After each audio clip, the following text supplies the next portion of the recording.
In this video, we're going to have a little look at how you can decorate a piece of wood.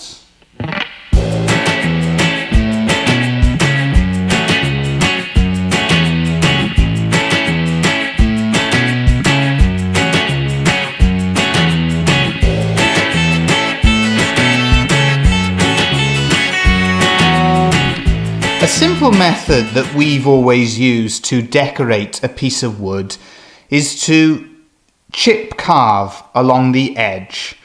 Now, if I was to chip carve along this edge here, I would likely split and it would sort of splinter away. So when you're doing chip decoration, it's best to be done along the edge where the grain is running in this direction here.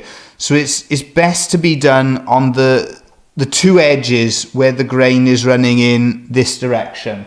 So to do some chip decoration, all you do is you get your gouge at a sort of 75 degree, I think it's a 75 degree angle, and then a couple of taps on the top, just like so.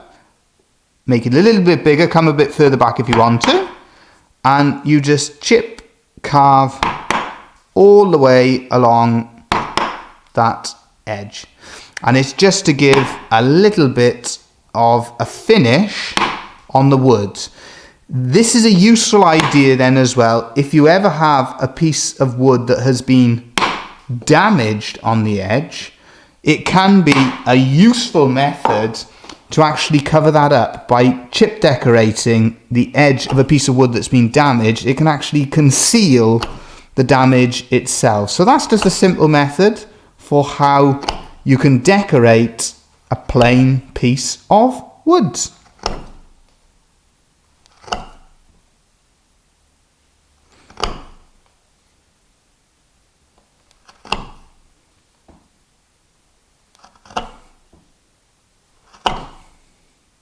So that then is just a very simple method for how you can chip decorate a plain or damaged piece of wood. Thank you all again for watching. Get those comments in if you're working on any projects and you have any question. And remember to like, subscribe and ring that bell button so you can see more videos as we upload them. Thank you all again.